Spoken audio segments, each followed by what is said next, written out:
நாமல் ராஜபக்ஷ இருக்கார் இல்லையா, ஆ. வரலாற்றில் முதல் முறையாக ம். தங்களுடைய தப்பை தாங்களே உணர்ந்ததா அவர் வந்து சொல்லியிருக்காரு. இந்த ஊழல் விசாரணைகள்ல ஊழல் வழக்குகள்ல சிக்கி இருக்கக்கூடியவங்களோட நிலைமை இப்ப கொஞ்சம் மோசமா இருக்கோ அப்படின்னு எனக்கு ஒரு பார்க்கும்போது கொஞ்சம் பரிதாபமாவும் இருக்கு.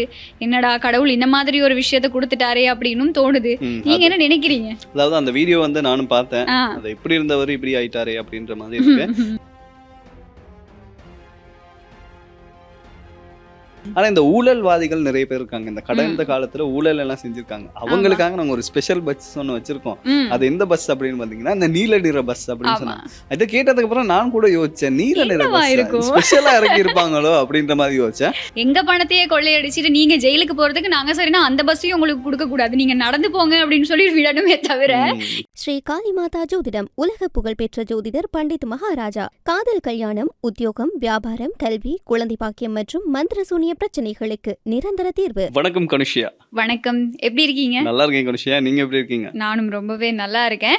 இன்னைக்கு நாளையும் நாட்டுல என்ன நடந்திருக்கு, உலகத்துல என்ன நடந்திருக்கு அப்படிங்கறத வந்து தெளிவா பேசுறதுக்கு நாங்க 2 பேரும் நிகழ்ச்சியோட வந்திருக்கோம். அதையும் தாண்டி இப்போ இந்த முன்னாள் ஜனாதிபதிகளோட நிலைமை எப்படி இருக்கு அப்படின்னு வெளியாயிட்டு இருக்கக்கூடிய வீடியோஸையும் போட்டோஸையும் வச்சு பார்க்கும்போது முன்னாள் ஜனாதிபதிகள் மட்டும் இல்ல, இந்த முன்னாள் அமைச்சர்களும் கூட ரொம்ப கவலைக்கிடமான நிலைமையில இருக்காங்களோ அப்படின்னு சொல்லி ஒரு எமோஷனலா ஒரு மாதிரி ஃபீல் ஆகுது. அதாவது முன்னெல்லாம் வந்து அந்த நீதிமன்றத்துக்கு கூப்பிட்டோன்னு தான் இவங்களுக்கு வந்து நோய் வரும்.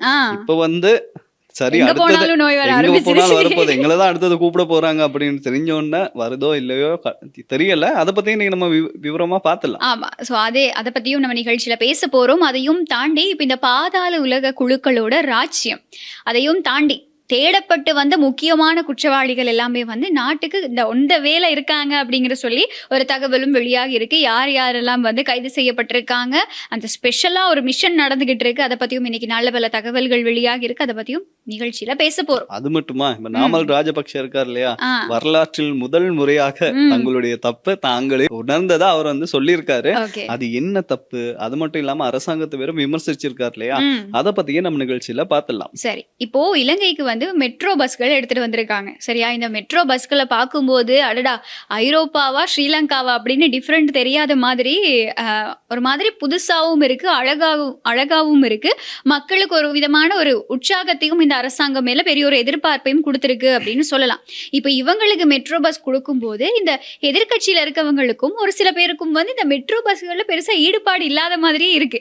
இதுக்கும் பல கருத்துக்கள் வெளியாயிட்டு இருக்கு. ஸோ இதை பத்தியும் நிகழ்ச்சியில பேச போறோம். அதையும் தாண்டி இன்னைக்கு நடந்த பல தகவல்கள் உங்களுக்கு கொண்டு வந்து சேர்க்கறதுக்கு நாங்க தயாரா இருக்கோம். ஸோ நிகழ்ச்சிக்குள்ள போலாமா? ஸோ இப்படியான பின்னணியில வந்து இப்போ ஈஸ்டர் ஞாயிறு தாக்குதல்கள் அப்படின்னு சொல்லும்போது கடந்த காலத்துக்கு எப்படியும் எங்களை கூட்டிக்கிட்டு போகும் இல்லையா, எங்களோட ஞாபகங்கள் எல்லாமே ஆட்டோமேட்டிக்காவே கடந்த காலத்துக்கு போயிடும். இப்படி இருக்கக்கூடிய பின்னணியில இந்த கடந்த காலத்துல ஊழல் செஞ்சவங்கன்னு சொல்லக்கூடாது இல்லையா, இன்னும் வந்து இறுதி முடிவு வரல தானே. இந்த ஊழல் விசாரணைகள்ல ஊழல் வழக்குகள்ல சிக்கி இருக்கக்கூடியவங்களோட நிலைமை இப்ப கொஞ்சம் மோசமா இருக்கோ அப்படின்னு எனக்கு ஒரு பார்க்கும்போது கொஞ்சம் பரிதாபமாவும் இருக்கு. என்னடா கடவுள் இந்த மாதிரி ஒரு விஷயத்த கொடுத்துட்டாரே அப்படின்னும் தோணுது. நீங்க என்ன நினைக்கிறீங்க? அதாவது அந்த வீடியோ வந்து நானும் பார்த்தேன். அது எப்படி இருந்தவர் இப்படி ஆயிட்டாரே அப்படின்ற மாதிரி இருக்கு.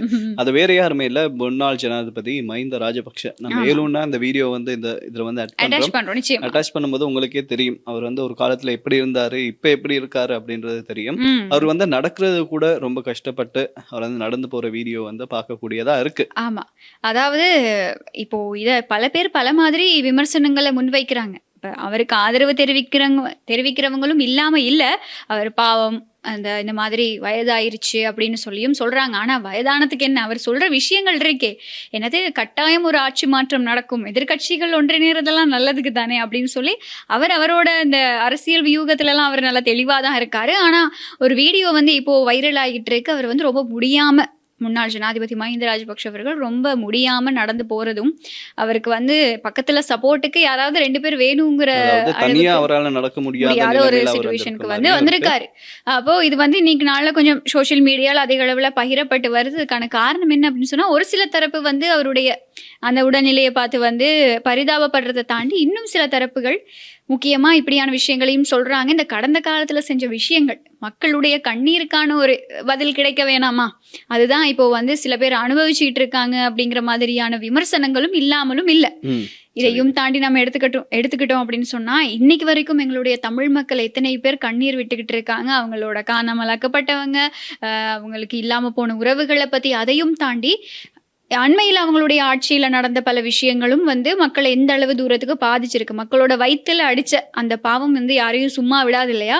அதுதான் இந்த மாதிரி அவங்களுக்கும் பின்னாடியே வந்துகிட்டு இருக்கு அப்படிங்கிற மாதிரியான விமர்சனங்களும் இப்போ சோஷியல் மீடியால அதிகமா பகிரப்பட்டு வருது. சரி, முன்னாள் ஜனாதிபதிக்கு தான் இந்த நிலைமை அப்படின்னு பார்த்தா, ஒரு முன்னாள் அமைச்சர் இருக்காரு. அவர் எப்படின்னா இந்த மருந்தை வச்சு அவ்வளவு ஆட்டம் போட்டிருக்காரு அப்படிங்கிறது தான். ஏன்னா அது அடுத்தடுத்த ஆட்சிகள்ல இது பல விஷயங்கள் வெளிவர ஆரம்பிச்சிச்சு. வேற யாரும் இல்ல, முன்னாள் அமைச்சர் கெஹலிய ரம்புக்வெல்ல. இவர் வந்து இந்த மருந்துகளை வச்சு இந்த என்ன சொல்றது, தரக்குறைவான மருந்துகளை கொண்டு வந்து இறக்குமதி செஞ்சாரு. இறக்குமதி செஞ்ச மோசடி வழக்கு வந்து இவர் மேல இருக்கு. சோ இன்னைக்கு அவர் வந்து நீதிமன்றத்துக்கு போயிருக்காரு. அது எப்படி போயிருக்காரு அப்படின்னு பாத்தீங்கன்னா, இந்த வீல் சேர் இருக்கு, அதுல வந்து போயிருக்காரு. இப்ப நமக்கே இருக்க ஒரு கேள்வி என்ன அப்படின்னு பாத்தீங்கன்னா, முன்னெல்லாம் தீர்ப்பு சொன்னதுக்கு அப்புறமா ஜெயில் வரைக்கும் போவாங்க, போனதுக்கு அப்புறம் நெஞ்ச பிடிச்சிருவாங்க, அப்புறம் ஹாஸ்பிட்டல்ல வந்து அட்மிட் ஆயிடுவாங்க. அப்பதான் தெரிய வரும் ஆட்ல அடைப்பு இருக்கு, நெஞ்சு வலி இருக்கு அப்படி இப்படின்னு அப்புறம் தான் தெரிய வரும். பட் இப்போ வந்து கொஞ்சம் அட்வான்ஸ்டா இருக்காங்க. நீதிமன்றத்துக்கு போகும்போதே வீல் சேரோடயே போயிடுவோம் அப்படின்ற மாதிரி. ஏன்னா இப்ப நவீன காலம் இல்லையா, இப்ப ஏஐ எல்லாம் வந்துருச்சு. ஏஐ கூட ஐடியா கொடுத்ததோ தெரியல. அதனால வந்து இப்ப வீல் சேர்ல வந்து போகக்கூடிய காட்சியை வந்து எங்களால பார்க்கக்கூடிய இருந்துச்சு. ஆமா, அதாவது இவர் இன்னைக்கு நேத்து இல்ல, இந்த நீதிமன்ற வழக்குகள் அவருக்கு மேல அவருக்கு எதிராக வந்த நாள்ல இருந்தே அவர் இந்த வீல் சேர்ல போறதுதான் வழக்கம். எல்லா ஹியரிங்லயும் முன்னிலை ஆகுறாரு. ஆனா இந்த வீல் சேரோட போயிட்டு வாராரு. இப்ப எனக்கு ஒரு விஷயம் ஞாபகம் வருது. இப்போ வரைக்குமே எத்தனை பேர் அவரோட அந்த தரக்குறைவான மருந்து இறக்குமதினால தன்னோட கண் பார்வையை இழந்துட்டு இருக்காங்க அப்படிங்கிறது வந்து பாதிக்கப்பட்ட மக்களை தவிர வேற யாருக்குமே தெரியாது.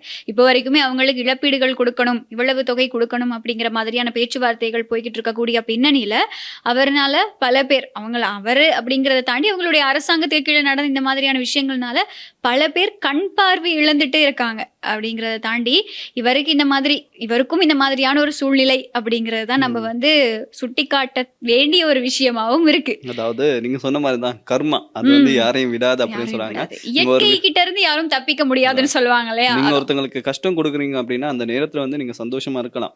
அதுக்கான பலனை வந்து நீங்க அனுபவிக்கும் போதுதான் அது வந்து நீங்க கொடுத்த கஷ்டத்தை விட கூடிய மடங்கு கஷ்டமா உங்களுக்கு வந்து அது இருக்கும் அப்படின்றதுக்கு இப்பயே நம்ம வந்து நிறைய உதாரணங்கள் வந்து பாத்துக்கிட்டு தான் இருக்கோம். சோ பார்க்கலாம்.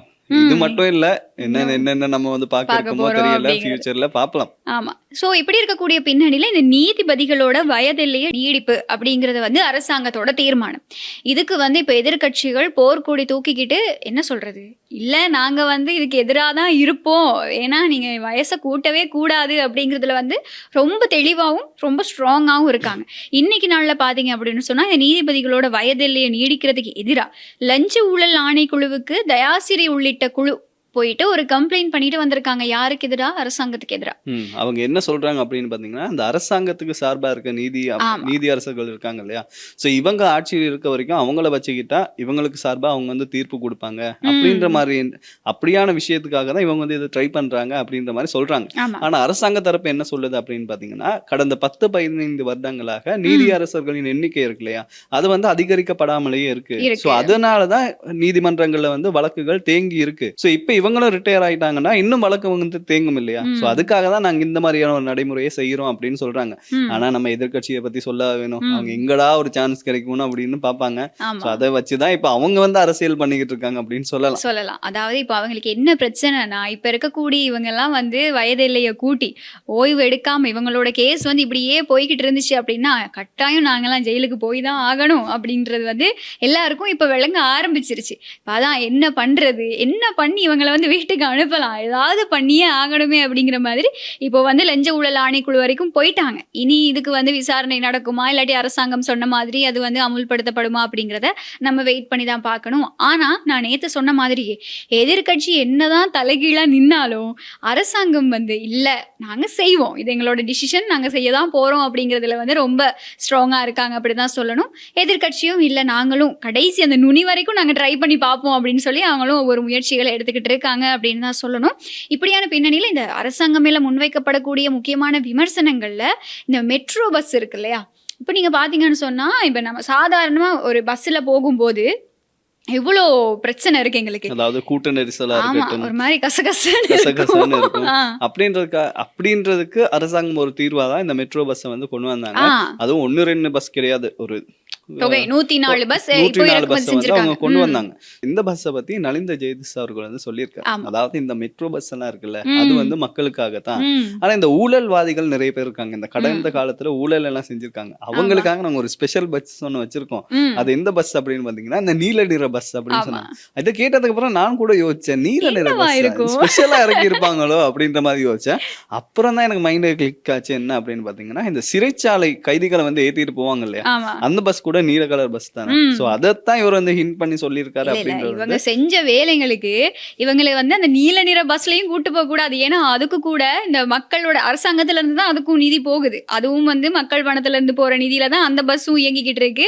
அதுக்கான அந்த பராமரிப்பு செலவுகளும் போய்கிட்டு இருக்கு. ஸோ எங்க பணத்தையே கொள்ளையடிச்சிட்டு நீங்க ஜெயிலுக்கு போறதுக்கு நாங்க சரினா அந்த பஸ்ஸையும் உங்களுக்கு கொடுக்க கூடாது, நீங்க நடந்து போங்க அப்படின்னு சொல்லி விடணுமே தவிர இதுக்கு வந்து வேற சொல்யூஷன் எதுவும் இல்லை. அது ஏதோ அரசாங்கம் வந்து நலிந்த ஜெயதிஸோட அந்த கருத்து வந்து கொஞ்சம் எல்லாராலையும் பேசப்பட்டு வருது. மக்களுக்கு மெட்ரோ பஸ், ஊழல்வாதிகளுக்கு நீல நிற பஸ் அப்படின்னு சொல்ற மாதிரி இந்த மெட்ரோ பஸ் அப்படின்னு பேசும்போது இந்த மெட்ரோ பஸ் கொண்டு வரது யாருக்கு பெரிய பிரச்சனையா இருக்கு அப்படின்னு சொன்னா இந்த கெமுனு விஜயரத்ன, உங்களுக்கு தெரியும் இந்த தனியார் பஸ் பேருந்து சேவையோட தலைவர். இவர் வந்து இந்த மெட்ரோ பஸ் விஷயத்துல ரொம்ப அரசாங்கத்தை எதிர்த்துக்கிட்டே இருக்காரு. ஏன்னா அவங்களுக்கும் ஒரு பிரச்சனை இல்லையா இப்படி மெட்ரோ பஸ் வருது அப்படிங்கிறது. அப்படின்னா மக்கள் எல்லாருமே மெட்ரோ பஸ்ல தான் ஏற ஆரம்பிச்சிருவாங்க. போக்குவரத்துக்கு வசதியா இருக்கும், அதோட காசு வேற கம்மியா இருக்கும், ஸ்டாப்ல எல்லாம் ரொம்ப நேரம் நிறுத்த மாட்டாங்க, அவங்க பாட்டுல போயிடுவாங்க. அப்படின் போது தனியார் இந்த பஸ் நிறுவனங்கள் இருக்கு இல்லையா, அது வந்து ரொம்ப அடி வாங்கும் அப்படின்ற ஒரு இது இருக்கு மக்கள் கிட்ட இருக்கு. சோ அதுக்காக இனிமே அவங்க என்ன பண்ணுவாங்க அப்படின்னு பார்த்தா ஸ்ட்ரைக் பண்ணுவாங்க. வேற என்ன பண்ணுவாங்க, ஸ்ட்ரைக் பண்ணுவாங்க, போராட்டம் பண்ணுவாங்க, அப்படிதான் பண்ணுவாங்க. பட் இதுக்கு அரசாங்கம் என்ன தீர்வு எடுக்க போகுது அப்படின்றதுதான் தெரியல. பட் அரசாங்கம் நீங்க சொன்ன மாதிரிதான் அவங்க என்ன முடிவெடுத்தாலுமே நாங்க செஞ்சே தீருவோம் அப்படின்ற மாதிரி அவங்க வந்து ஸ்ட்ராங்கா தான் இருக்காங்க. ஆமா, இப்ப இந்த சைனால இருந்து இறக்குமதி செய்யப்பட்டிருக்கக்கூடிய இந்த மெட்ரோ பஸ் எல்லாமே வந்து கொழும்புக்கு மட்டும்தான் நீங்க கொடுக்க போறீங்க அப்படின்னு சொல்லி மக்கள் மத்தியில் ஒரு கேள்வி இருந்துச்சு அப்படின்னு சொன்னா இல்ல, இது வந்து வடக்கு கிழக்கு உள்ளிட்ட வெளி மாவட்டங்களுக்கும் பயன்பாட்டுக்காக வழங்கப்பட இருக்கு அப்படின்னு தான் சொல்லப்படுது. செப்டம்பர் மாதத்துல இருந்து இதெல்லாம் மக்கள் பயன்பாட்டுக்கு வழங்கப்படுதான். இதுல நிறைய ஸ்பெஷல் ஐட்டம் இருக்கு அப்படின்னு சொல்லலாம். என்னன்னா இனிமே வந்து நீங்க காசு கொடுத்துட்டு 5 ரூபா திருப்பி பேலன்ஸ் தருவீங்களா, 2 ரூபா தருவீங்களா அப்படின்னு வெயிட் பண்ணி, இல்லை எனக்கு டிக்கெட் வேணும் அப்படின்லாம் நீங்க சண்டை இல்லை, நிறைய சண்டை வரும். இந்த இப்ப இருக்க பஸ்லாம், இப்ப இருக்க பஸ்ஸும் எங்களுக்கு இப்போ வரைக்கும் ஹெல்ப்ஃபுல்லா தான் இருக்கு அப்படின்னு இல்லை. நாங்க சொல்றோம் என்னன்னா இந்த இப்ப இருக்க பஸ்ல எல்லாம் கண்டக்டர் வந்து டிக்கெட் கொடுக்க மாட்டாரு, மறுபடியும் சில்லறை கொடுக்க மாட்டாரு. இதை கேட்கறதுக்கு அவங்க பின்னாடி ஒரு நிமிஷம் பாத்துக்கிட்டே இருக்கணும். அவங்களை எப்ப தருவீங்க, என்ன மாதிரி இன்ட்ரோவர்ட் ஆக்கல்னா அந்த 5 ரூபா கூட கேட்க மாட்டாங்க. இந்த மாதிரி கொடுக்காம இறங்குனது பல விஷயம். இல்லைன்னா நாங்க இறங்கும் போது முன்னாடி இறங்குவோம், கண்டக்டர் பின்னாடி இருப்பாரு. அப்ப போயிட்டு வாங்குற சோம்பேறித்தனத்திலேயே நம்ம இறங்கி போயிருவோம். இப்படி இருக்கிற மாதிரியான சிச்சுவேஷன்ல இந்த மெட்ரோ பஸ்ல ஆன்லைன் பேமெண்ட், அப்படி இல்லைன்னா QR கோட், இந்த ATM கார்டை வச்சு நீங்க காசை கட்டிட்டு உங்களோட பஸ் அமௌண்ட்டை கொடுத்துட்டு நீங்க வந்து பஸ்ஸை விட்டு இறங்கி போகலாம். அதையும் தாண்டி இதுல இன்னொரு ஸ்பெஷல் விஷயம் என்ன அப்படின்னு சொன்னா பிரெக்னண்டா இருக்கவங்க, அப்படி இல்லைன்னா அந்த வயது முதிர்ந்தவர்கள், அதையும் தாண்டி இந்த மாற்றுத்திறனாளிகள், இவங்களுக்கெல்லாம் வந்து ஏறி இறங்குறது இப்ப இருக்க பஸ்ல வந்து ரொம்பவே கஷ்டமா இருக்கும். ஆனா இந்த வந்திருக்க மெட்ரோ பஸ்ல எப்படின்னு சொன்னா அந்த ஏறக்கூடிய நுழைவாயில் வந்து ரொம்ப தாழ்வா தான் இருக்கு. அப்ப இந்த லோ டிசைன் ஃப்ளோர் அப்படின்னு சொல்லுவாங்க, அதுக்கு ஏற்ற மாதிரி அமைக்கப்பட்டிருக்கு. அப்போ அவங்க வந்து ஈஸியா போயிட்டு வரக்கூடிய மாதிரியான அமைப்புகளும் இருக்கு. இதை தாண்டி இப்ப இந்த குடிச்சிட்டு வண்டி ஓட்டுறவங்க இருக்காங்க இல்லையா, அவங்களுக்கெல்லாம் ஒரு நல்ல பனிஷ்மெண்ட்னா இந்த மெட்ரோ பஸ் தான். என்னன்னு சொன்னா டிரைவர் சீட்டுக்கு டிரைவர் ஏறி உட்கார்ந்தோடனே, இந்த மெட்ரோ பஸ்ல ஏறி உட்கார்ந்தோடனே அதுல வந்து தானாவே செக் பண்றதுக்கு ஒரு ஐட்டம் வச்சிருக்காங்க. அதுல வந்து செக் பண்ணோடனே ஒருவேளை அந்த டிரைவர் வந்து குடிச்சிருந்தாலோ அப்படி இல்லைன்னா ஏதாவது ட்ரக்ஸ் யூஸ் பண்ணியிருந்தாலோ பஸ் வந்து ஸ்டார்ட்டே ஆகாதான். அவர் இறங்கி வேற யாராவது இந்த ட்ரிங்க்ஸ் எடுக்காதவங்க, அதாவது குடிக்காதவங்க யாராவது வந்து வாகனத்தை செலுத்த முயற்சி செஞ்சாதான் பஸ் வந்து நகரும் அப்படிங்கிற ஒரு சிஸ்டமும் வந்து இதுல கொண்டு வரப்பட்டிருக்கு. Super super. இந்த அனுர அரசாங்கம் என்ன பண்றாங்களோ இல்லையோ மக்களுக்கு வந்து நிறைய பயனுள்ள திட்டங்களை கொண்டு வந்திருக்காங்க. இப்ப எனக்கு என்ன பிரச்சனை அப்படின்னு பாத்தீங்கன்னா, அவங்க திட்டங்கள் எல்லாம் கொண்டு வந்து தான் இருக்காங்க. இப்ப தனியார் பஸ்காரங்க வந்து எப்பயும் சண்டைக்கு போவாங்க. ஸோ அவங்க வந்து கண்ணு மண்ணு தெரியாம அந்த முற்ற மாதிரி எல்லாம் ஓட்டுறதெல்லாம் நம்ம வந்து பார்க்கக்கூடியதா இருந்துச்சு. ஸோ சிடிவி பஸ் நிலைமை என்னன்னு அப்படின்னு தெரியல, பார்ப்போம். எதுவாக இருந்தாலும் அரசாங்கம் அதுக்கு ஒரு தீர்வு ஒன்று எடுத்திருப்பாங்களே, அவங்க இருக்கும்போதே இதெல்லாம் யோசிச்சுதான் எடுத்திருப்பாங்க. ஸோ அதுக்கு என்ன தீர்மானம் கொண்டு வராங்க அப்படின்றதையும் வெயிட் பண்ணி பார்க்கலாம். ஆனா இது பொதுமக்களுக்கு ரொம்பவே யூஸ்ஃபுல்லா இருக்கும். அதாவது இப்போ சொந்த வாகனங்கள் வச்சிருக்கவங்க இருக்காங்க இல்லையா, இப்போ சொந்தமா பைக்கோ சொந்தமா காரோ வச்சிருக்கவங்க அந்த வேலைக்கு போறத வந்து அவங்க வீட்டிலேயே அவங்களோட சொந்த வாகனத்தை வச்சுட்டு இந்த மெட்ரோ பஸ்ல ஈஸியா போயிட்டு வரலாம். அப்ப அவங்களுக்கு இந்த பெட்ரோல் டீசல் செலவுகள் கூட குறையிறதுக்கான வாய்ப்புகள் இருக்கு அப்படின்னு தான் இப்போ சொல்லப்படுது. ஸோ வெயிட் பண்ணி பார்க்கலாம். இது மக்கள் பயன்பாட்டுக்கு வந்ததுக்கு அப்புறம் மக்கள் இதை எப்படி எடுத்துக்கொள்றாங்க அப்படிங்கிறத வெயிட் பண்ணி பார்க்கலாம். நீங்க ஆக்சிடென்ட்னு சொல்லும் போதுதான் எனக்கு ஞாபகம் வருது, நேத்து நாள் வந்து ஒரு கொடூரமான ஒரு விபத்து நடந்திருந்தது இல்லையா, வந்து நினைச்சு கூட பார்க்க முடியாது. அந்த விபத்துல வந்து 18 மற்றும் 19 வயது இளைஞர்கள் வந்து உயிரிழந்திருந்தாங்க. அது உயிரிழக்கிறது ஒரு விஷயமா இருக்கட்டும், அது எப்படி உயிரிழந்திருந்தாங்க அப்படின்றத வந்து சொல்ற கூட முடியல, இமேஜின் பண்ணி பார்க்க முடியல. அந்த போட்டோஸ் வீடியோஸ் எல்லாம் பார்க்கும்போது ஒரு மாதிரி எங்களாலேயே எக்ஸெப்ட் பண்ணிக்க முடியல. ரொம்ப சின்ன வயசு, அதாவது அப்பதான் வந்து ஸ்கூல்ல படிச்சு முடிச்சுட்டு இனிதான் அவங்களோட வாழ்க்கையே ஆரம்பிக்குது. அப்போ அவங்க வந்து இந்த ரேசிங் அப்படிங்கிற விஷயத்துக்கு அடிக்ட் ஆகி ஒரு கண்டெய்னர்ல வந்து ஆக்சிடென்ட் ஆகி இருந்த விஷயம் இன்னைக்கு நாள்ல நேத்துல இருந்து அது கொஞ்சம் பரபரப்பா பேசப்படுது. ஏன்னா இவங்க வந்து இந்த ஆக்சிடென்ட் நடந்ததுக்கு அப்புறமா அந்த சொல்றதுக்கே ஒரு மாதிரி கஷ்டமா தான் இருக்கு. இந்த விபத்துக்கு முகம் கொடுத்த அந்த 2 இளைஞர்களும் வந்து அவங்களுடைய உடல் பாகங்கள் வந்து 2 துண்டா இருக்கு அப்படிங்கிறது தான் போலீசார் வெளியிட்டிருந்த தகவல். ஆனா இதுக்கப்புறம் இன்னொரு சம்பவம் நடந்திருக்கு, நீங்க பார்த்துருப்பீங்க. இந்த கண்டெய்னரை வந்து அங்க இருந்த மக்கள் எல்லாமே சேர்ந்து வந்து எரிச்சிருக்காங்க. டிரைவரையும் அங்க இருந்த இன்னொருத்தரையும் டிரைவரோட உதவியாளரையும் போட்டு தாக்கி இருக்காங்க. தாக்குனது மட்டும் இல்லாம அந்த கண்டெய்னரை வந்து எரிச்சிருக்காங்க. அதுக்கப்புறம் வந்து தீயணைப்பு படையினர் எல்லாமே வந்து, நீர்கொழும்பு சேர்ந்த தீயணைப்பு படையினர் எல்லாமே வந்து அதை அணைச்சு டிரைவரையும் அரெஸ்ட் பண்ணி இந்த இளைஞர்களோட உடல் சடலங்களை வந்து மீட்டிருக்காங்க அப்படிங்கிற ஒரு தகவல் தான் வெளியாகி இருந்தது. இதையும் தாண்டி இந்த தீ வச்ச 3 சந்தேக நபர்களை வந்து கைது செஞ்சிருக்காங்க இப்போ வரைக்கும். ஸோ இப்படியான ஒரு சம்பவம் வந்து பதிவாகி இருக்க கூடாது நிஜமாவே. ஆனா ஒரு பெரிய ஒரு சோகத்தை ஏற்படுத்துற சம்பவமா தான் இருக்கு இல்லையா. இலங்கை பூராவுமே இந்த இன்றைய நாள்ல வந்து அதுதான் பேசு பொருளா வந்து மாறி இருக்கு. ஸோ நீங்க கூட பைக் வச்சிருக்கவரா இருக்கலாம், அதிக வேகம் உயிர் ஆபத்தை தான் தரும். ஸோ எவ்வளவு தூரம் உங்களால வந்து சேஃபா ஓட முடியுமோ அவ்வளவு தூரம் ஓடுங்க. அதே மாதிரி இந்த வீடியோவை பார்த்திருக்க பெற்றோர்கள் இருக்காங்க இல்லையா, உங்களுடைய மகன்கள் பிள்ளைகள் வந்து ஒரு குறிப்பிட்ட வயசு வந்ததுக்கு அப்புறமா பைக்கை வாங்கி கொடுங்க. அந்த A level முடிஞ்சதுக்கு அப்புறம் பைக் வாங்கி கொடுக்கறதா, படிச்சுட்டு இருக்கும் போதே பைக் வாங்கி கொடுக்கறதா, அதை கொஞ்சம் குறைச்சிக்கிட்டா இல்ல. இந்த போன் எவ்வளவுக்கு எவ்வளவு இளைஞர்களுக்கு ஒரு மோசமான ஒரு விஷயமா இருக்கோ அதே மாதிரி தான் வந்து இதே மாதிரி இந்த பைக் அதையும் வந்து கொஞ்சம் பிரச்சனையாக தான் இருக்குது இந்த டைமில். ஏன்னா இவ்வளவு அந்த யோசிங்க, அவங்க வந்து அடிபட்டிருக்க மாதிரி, அவங்க உயிரிழந்திருக்க மாதிரியே கேள்விப்படும் போதோ அந்த வீடியோஸில் பார்க்கும்போதோ அவங்க எவ்வளவு வேகமாக வந்திருப்பாங்க அப்படிங்கிறத எங்களால் யோசிக்க முடியுது. அவங்க எவ்வளோ வேகமாக வந்திருக்காங்க அப்படின்னு சொல்லி. ஸோ இவ்வளோ வேகமாக எதுக்கு போகணும், இது ரேசிங்னால அப்படின்னு சொல்கிறாங்க. ஆனால் எதுக்கு இதெல்லாம், எவ்வளவு நினைச்சு கூட பார்க்காத ஒரு நிமிஷத்தில் ஒரு நொடி பொழுதுல வாழ்க்கையே இல்லை, அவங்க உயிரிழந்துட்டாங்க அப்படிங்கிற விஷயம்தான்.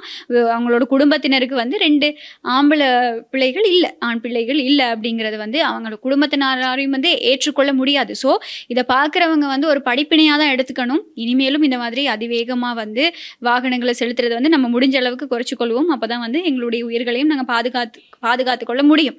ஸோ இப்படி இருக்கக்கூடிய பின்னணியில் பாதாள உலக குழுக்களோட இந்த என்ன சொல்றது குற்றச் செயல்கள் மறுபடியும் தீவிரம் அடைஞ்சிருக்கு அப்படிங்கிற பல தகவல்கள் வெளியாக ஆரம்பிச்சிருக்கு இல்லையா. அதே நேரத்தை பாத்தீங்கன்னா நாங்க நேத்து வந்து அந்த பேசியிருந்தோம் இல்லையா, ASP ருஹான் ஒலுகலை வந்து பாதாள உலக குழு தலைவர் கஞ்சிபானி இம்ரானை வந்து அரெஸ்ட் பண்றதுக்காக மலேசியாவுக்கு போயிருந்தாரு. ஆனா அந்த திட்டம் வந்து தோல்வி அடைஞ்சிருக்கு அப்படின்னு சொல்லலாம். ஏன் அப்படின்னு பாத்தீங்கன்னா இந்த வர்ற நியூஸ் வந்து தெரிஞ்சு பாதாள உலக குழு தலைவர் கஞ்சிபாணி இம்ரான் வந்து நாட்டை விட்டு தப்பி ஓடி இருக்காரு. இந்தோனேஷியால அவர் இப்ப பதுங்கி இருக்கதாகவும் தகவல் வந்து வெளியாகி. ஆனா அந்த கஞ்சிபாணி இம்ரானுடைய சகா இருக்கார் இல்லையா, ரத்மலானே சைமன் அப்படின்றவர் வந்து போலீசார் வந்து அரெஸ்ட் பண்ணியிருக்காங்க. அரெஸ்ட் பண்ணி அவர்கிட்ட வந்து விசாரணைகள் மேற்கொள்ளும் போதுதான் நிறைய திருக்குற மாதிரி நிறைய விஷயங்கள் வந்து வெளியாகி இருக்காங்க. அது என்ன அப்படின்னு பாத்தீங்கன்னா, இந்த ரத்மலானே சைமா இருக்கார் இல்லையா, இவர் வந்து கஞ்சிபாணி இம்ரானுடைய நெருங்கி பழகினவரா, நெருக்கமான தொடர்பில் இருந்தவரா வந்து சொல்றாங்க. இந்த ஆடியோ வந்து லீக் ஆகுது இல்லையா, கஞ்சிபாணி இம்ரான் வந்து பேசிய ஆடியோ வந்து லீக் ஆகுது சோசியல் மீடியால, அதுக்கெல்லாம் இவர் தான் காரணம் அப்படின்னு சொல்றாங்க. அதே மாதிரி நிறைய திட்டங்களை வகுக்கும் போது கூட இவர் தான் அவருக்கு வந்து சப்போர்ட் பண்ணதாகவும் சொல்லியிருக்காங்க. அவருடைய நிதி நடவடிக்கைகள் எல்லாம் இருக்கு இல்லையா, அதை கூட அவர் தான் பாத்துக்கிட்டு இருந்தாரு அப்படின்ற மாதிரி சொல்றாங்க. சோ இப்ப அவர் வந்து அரெஸ்ட் பண்ணது வந்து போலீசாருக்கு ஒரு பெரிய பிளஸ் பாயிண்டா இருக்கு அப்படின்ற மாதிரியும் சொல்றாங்க. ஏன்னா இது மூலமா தான் அவர் வந்து எந்தெந்த குற்றங்களுக்கு வந்து தொடர்புல இருந்திருக்காரு அப்படின்ற தகவலும் வெளியில வரும் அப்படின்ற மாதிரி சொல்லியிருக்காங்க. சோ பார்க்கலாம், மேலதிக விசாரணைகள் வந்து நடந்துகிட்டு இருக்கு அப்படின்ற மாதிரியும் சொல்லியிருக்காங்க. இப்படி இருக்கக்கூடிய பின்னணியில இந்த 94 அதாவது பிடியாணை பிறப்பிக்கப்பட்ட நபர்கள் வந்து இப்போ கைது செய்யப்பட்டு இலங்கைக்கு கூட்டிகிட்டு வரப்பட இருக்கதா வந்து போலீஸ் ஊடக பேச்சாளர் ரெஃப்யூ வுட்லர் வந்து ஒரு கருத்தை தெரிவிச்சிருக்காரு. இப்போ அதுவும் தாண்டி இப்போ கைது செய்யப்பட்ட இந்த 3 சந்தேக நபர்கள் இருக்காங்க இல்லையா மலேசியாவில், அவங்கள தொடர்பான தகவல்களையும் எதிர்வரும் நாட்களில் வெளியிடுறதுக்கு தயாராக இருக்கதா தான் அவர் வந்து சொல்லியிருக்காரு. இப்போ இந்த 94 பேர்களில் வந்து குற்றச்செயல்களோட தொடர்புடையவங்க தான் வரப்போறாங்க, கைது செய்யப்பட்டு கூட்டிகிட்டு வரப்படுறதா தான் அவர் வெளியிட்டிருக்கக்கூடிய தகவல்களில் இப்போ வரைக்கும் சொல்லப்பட்டிருக்கு. ஸோ வெயிட் பண்ணி பார்க்கலாம். இப்போ கைது செய்யப்பட்டிருக்கக்கூடிய இவங்க கிட்ட இருந்தும் இன்னும் பல தகவல்கள், அதாவது நாட்டில் முக்கியமான குற்றச்செயல்கள் ஒருத்தருக்கு ஒருத்தர் இந்த ஒவ்வொரு குற்றக்குழு தலைவர்களுக்கும் இடையில ஒரு பிணைப்பு இருந்திருக்கு, அவங்கெல்லாம் சேர்ந்து தான் இந்த மாதிரியான சம்பவங்களை செஞ்சிருக்காங்க அப்படிங்கிற பல தகவல்களை வந்து இப்போ அண்மையில் கைது செய்யப்பட்ட மலேசியாவில் கைது செய்யப்பட்ட நபர் வந்து வாக்குமூலத்தில் வழங்கி இருக்கதாகவும் தகவல்கள் வெளியாயிட்டு இருக்கு. ஸோ வெயிட் பண்ணி பார்க்கலாம். உத்தியோகபூர்வமான தகவல்கள் வரும்போது நாங்கள் உங்களுக்கு தெரியப்படுத்துறதுக்கு தயாராக இருக்கும் அப்படிங்கிறத சொல்லிக்கிட்டே இந்த ஹரக்கட்டா விவகாரம் தொடர்பாக ஒரு செய்தி வெளியாகி இருந்தது. திட்டமிடப்பட்ட குற்ற செயல்களோட தொடர்பு இருக்கக்கூடிய நதுன் சிந்தக விக்ரமரத்ன, அப்படி இல்லைன்னா ஹரக்கட்டான்னு சொன்னால் எல்லாருக்குமே தெரியும். இவரும் ஏனைய 4 சந்தேக நபர்களுக்கு எதிராக பயங்கரவாத தடை சட்டத்துக்கு கீழே தாக்கல் செய்யப்பட்டிருந்த குற்றச்சாட்டுகளை இதுக்கு மேலேயும் தொடர முடியாது அப்படின்னு சொல்லி கொழும்பு மேல் நீதிமன்றம் நேற்று தினம் தீர்ப்பு வழங்கி இருந்தது. அதே நேரத்தில் பார்த்தீங்கன்னா, சந்தேக நபர்களுக்கு எதிராக தண்டனை சட்டக்கோவையின் கீழ் தாக்கல் செய்யப்பட்டுள்ள குற்றச்சாட்டுகளை முன்னெடுத்து செல்வதற்கு எந்த விதமான சட்ட தடையும் இல்லை அப்படின்ற மாதிரியும் நீதிமன்றம் வந்து சொல்லியிருக்கு. இந்த ஹரக்கட்டா யாரு அப்படின்னு பார்த்து, அவர் கூட ஒரு பாதாள உலக குழுவை சேர்ந்தவர் தான். அதே நேரத்தை வந்து இப்ப ரீசெண்டா வந்து 2 பேரை வந்து அரெஸ்ட் பண்ணியிருந்தாங்க இல்லையா, அவங்களுக்கும் இவருக்கும் என்ன சம்பந்தம் அப்படின்ற வந்து நாங்க நிறைய தடவை வந்து பேசியிருக்கோம். ஏன்னா அது கூட வந்து டிமாண்ட், அவங்க என்ன டிமாண்ட் பண்ணியிருந்தாங்க அப்படின்னு பாத்தீங்கன்னா, இதே மாதிரி தான் இந்த பிடிஏல இருந்து அவர் வந்து வெளியில எடுத்து தருவோம், அவர் வந்து வெளியில கொண்டு வந்து தருவோம் அப்படின்ற மாதிரி அவங்க வந்து நிறைய வாக்குறுதிகளை வந்து அவருடைய மனைவிக்கு வந்து கொடுத்திருந்தாங்க. அதே மாதிரி இப்போ அவர் வந்து பிடிஐ கீழே அவர் வந்து தடுத்து வைக்க முடியாது அப்படின்ற மாதிரியும் சொல்லியிருக்காங்க. இது குறித்தும் எதிர்காலத்துல என்ன நடக்குது அப்படின்றது வந்து நம்ம வெயிட் பண்ணி பார்க்கலாம். ஆமா, அதாவது இந்த குற்றப்புலனாய்வு திணைக்களத்தோட தடுப்பு காவல்ல வைக்கப்பட்டிருந்த காலத்துல அவர் வந்து தப்பிச்சு போறதுக்கு ஒரு சதி திட்டம் தீட்டினாரு அப்படிங்கிற குற்றச்சாட்டோட அடிப்படையில தான் இந்த வழக்கு வந்து தொடரப்பட்டிருந்தது.